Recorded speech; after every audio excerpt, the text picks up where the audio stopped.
बुलेटिनच्या सुरुवातीला बातमी येते मंत्रिमंडळ विस्ताराची।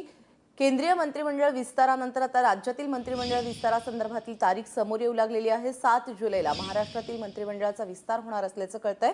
भाजपचे 4, शिवसेनेचे 2 मंत्री शपथ घेणार आहेत। रश्मी पुराणिक आपली प्रतिनिधी आपल्याबरोबर आहे। रश्मी, नेमकं काय घडतंय राज्यामध्ये? कोणाकोणाची वर्णी लागू शकते या विस्तारामध्ये? प्राजक्ता, आपण बघतोय खरं तर राज्यातील मंत्रिमंडळ विस्तार कधी होणार ही चर्चा गेले अनेक वर्ष सुरू होती। हे दुसरं वर्ष सुरू झालेलं आहे। दरवेळेला भाजपाकडनं आश्वासन मिळत होतं, जेव्हा जेव्हा अधिवेशन असेल अधिवेशनाच्या आधी किंवा अधिवेशनानंतर हा विस्तार होईल असं सांगितलं जायचं। परंतु यावेळेस मात्र हे चित्र स्पष्ट झालेलं आहे, कारण यावेळेस सांगण्यात आलं होतं एकतर एकनाथ खडसेंचा राजीनामा झाल्यानंतर अनेक मंत्रिपदं रिक्त होती, त्याचप्रमाणे केंद्रातील मंत्रिमंडळ विस्तार कधी होता त्यावर राज्यातला मंत्रिमंडळ विस्तार अवलंबून होता। केंद्रातला मंत्रिमंडळ विस्तार अर्थात उद्या होतोय, त्यामुळे राज्यातल्या मंत्रिमंडळ विस्तारातले पण जे अर्थ आहेत ते दूर झालेले आहेत। सध्या जी चर्चा आहे त्यानुसार 7 जुलै रोजी हा मंत्रिमंडळाचा विस्तार होणार आहे। आपल्याला माहिती आहे 8 जुलैला विधानसभेचं विशेष अधिवेशन बोलवण्यात आलेलं आहे, जेव्हा सभापतींची निवड होणार आहे। त्यामुळे त्याआधी हा 7 जुलैला मंत्रिमंडळ विस्तार आणि त्याचा शपथविधी होण्याची जी चर्चा आहे ती रंगलेली आहे।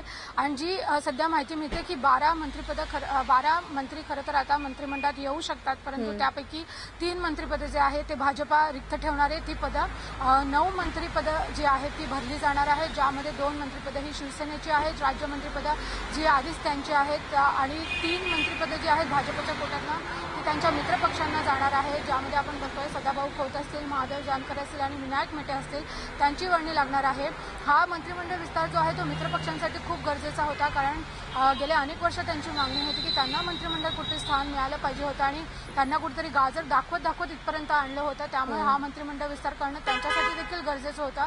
अखेरीस ज्या चर्चा मिळतात त्या आहेत की सदाभाऊ खोत असतील, स्वाभिमानी शेतकरी संघटना, विनायक मेटे असतील, महादेव जानकर यांना अखेरीस मंत्रिमंडळात ही संधी मिळणार आहे आणि त्यांची मंत्रिमंडळात वर्णी लागणार आहे। प्राजक्ता, मात्र सेनेच्या गोटातून कुठली नावं चर्चेत आहेत?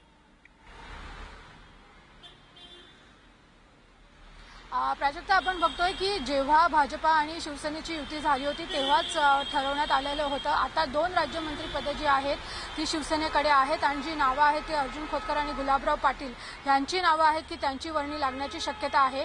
सध्या शिवसेनेचे जे 2 मंत्री आहेत, दीपक केसरकर असतील किंवा रवींद्र वायकर असतील, त्यांच्याकडे 2 अतिरिक्त पदं आहेत। रवींद्र वायकरांकडे उच्च तंत्र व शिक्षण आहे, त्याचप्रमाणे गृहनिर्माण आहे, तर वायकरांकडे फायनान्स आणि प्लॅनिंग आहे।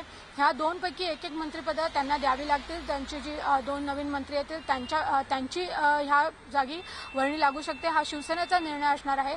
सध्या जी चर्चा आहे त्यावरनं जे समजतं आहे की आज एक बैठक झाली होती भाजपा आणि शिवसेनेच्या नेत्यांची, त्यामध्ये असं चित्र दिसून येत आहे की शिवसेना राज्याच्या मंत्रिमंडळामध्ये सहभागी होईल आणि अर्जुन खोतकर आणि गुलाबराव पाटील यांची वर्णी लागू शकते। प्राजक्ता.